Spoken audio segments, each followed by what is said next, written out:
What we know is relative, the unknown is reality. Murdo MacDonald-Bayne.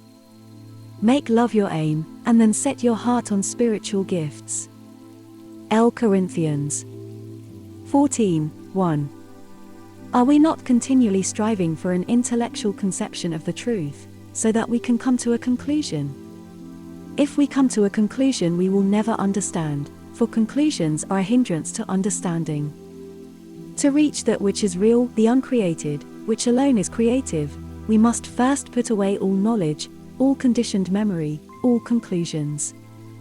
In this alone is there freedom from the conditioning of the past, from beliefs, ideas, etc. We can never realize the timeless through time. Can the mind ever be free from conditioning, from influence, from imitation? It can only be free from this conditioning through understanding what this conditioning is. Thought, which is a result, cannot understand that which is not a result. It is because thought cannot understand that we come to conclusions, thus we build a wall around ourselves. If we can understand what knowledge is, what thought is, we will not be bound by it, nor shall we come to conclusions that prevent understanding.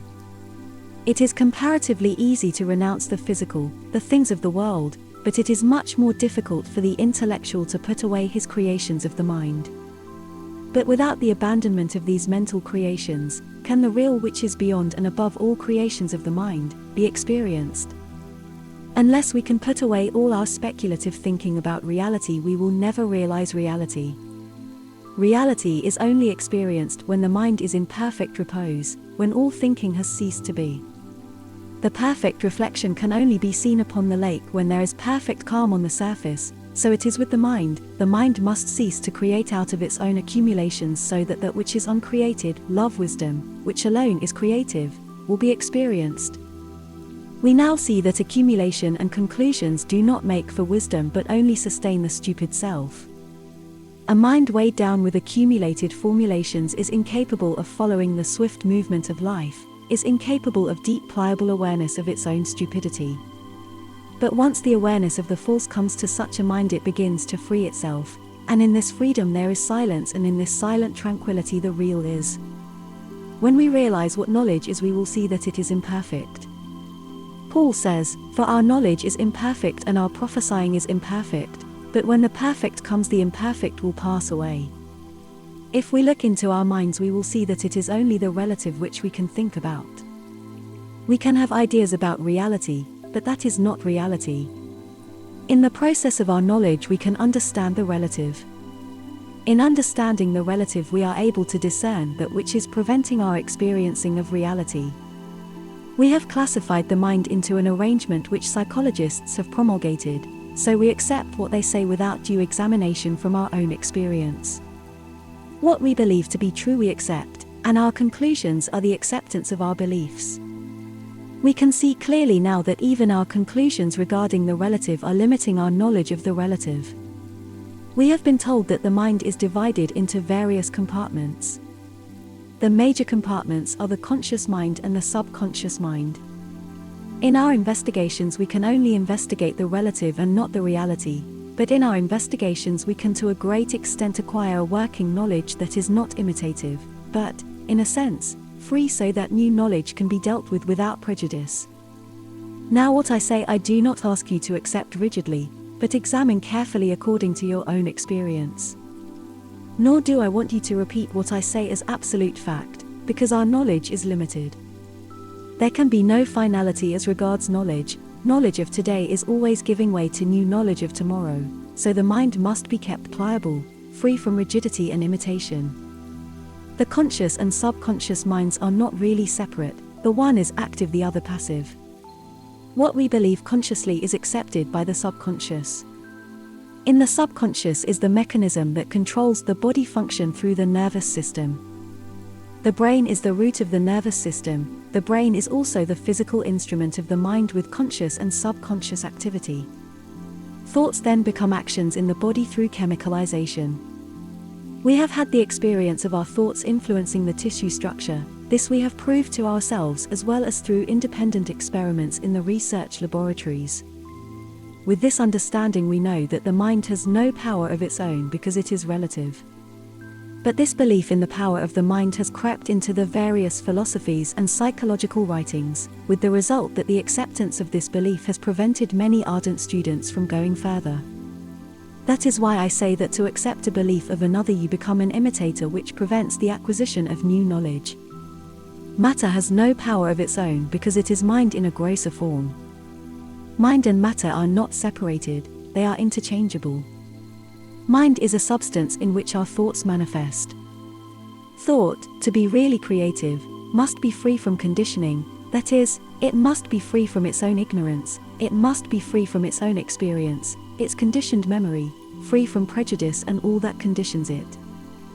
Thought can arise from our reactions to things and people, from limited knowledge, from beliefs, from conclusions, from fear, etc. If we can discern from where it arises and how it is influenced, we can free it.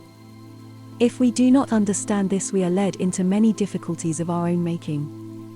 Mind is passive in nature, it accepts and reflects what the consciousness feels.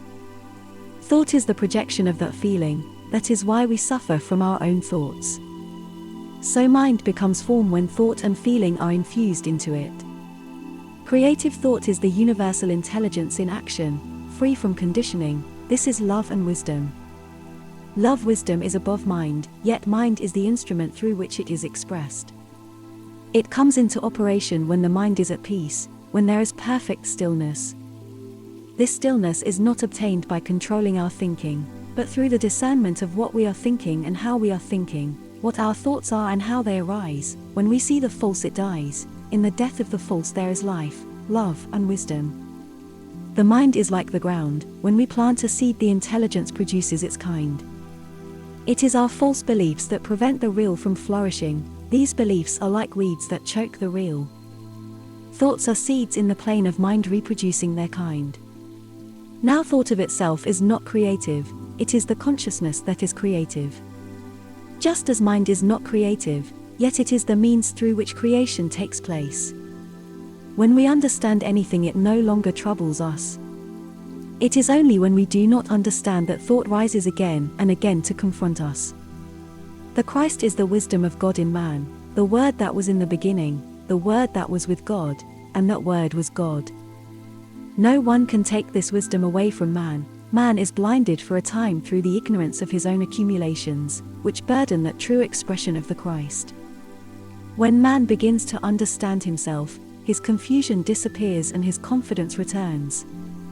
Then he becomes really creative, with the result that he accomplishes all, through the realization of his true spiritual nature, free from acquisitiveness and superstition. To serve is to receive, not that we serve to receive, for this would mean separation. To know that we are one with reality can only be experienced when we know that which is not reality.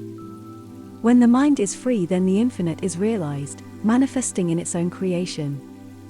When the eliminating process of our bodies is clogged, we get sick, so it is with the mind. There must be freedom of the incoming and the outgoing. Through the tranquility of the mind, the consciousness of reality becomes man's creativeness, the channel for the expression of the whole. It was this that the Master knew when he said, "When you have seen me, you have seen the Father." Silence comes when the false has dissolved away. In this quietness and peace, the infinite intelligence moves silently in its own creativeness. Wisdom, love creates its own perfect state of happiness, for it is joy itself. We come into our inheritance. Son, thou art ever with me, what I have is thine also. We see then what we must do. We must give up our limitations, our enslavement, our self-pity. We will no longer believe in them. We do not put something else in their place as we are told to do by those who are ignorant of the truth, for we would only be substituting one error for another. We will dissolve these things away through understanding, discernment, then the eternal truth, the ever-present, takes their place. There is no struggle to hold on to an idea, for we know that an idea is just another formulation of the mind. The timeless is ever present in the now, we do not create it. We do not have to hold on to the idea of our divine nature, we know we are divine. No matter what difficulties we have created through erroneous thinking of the past. We are no longer conditioned because we understand how we have been conditioned, and in this understanding comes its dissolution. He has no fear of evil tidings, he trusts the Eternal with a steady heart. Psalm 112:7. Benediction. O divine beloved, thou remained patiently within while I clung to all that was false. As I ignorantly followed a pattern made by others, I could not think for myself. In the past, I was caught up in the ideas of good and evil and reached the depth of despair. On realizing thy omnipresence, I saw the false was made up in my own mind. Then thy love and wisdom revealed that I was one with thee. Henceforth, I shall watch and pray that thy beauty alone shall shine in me, O divinely beloved. My peace and my love remain with you. Yours very sincerely, Murdo MacDonald-Bayne.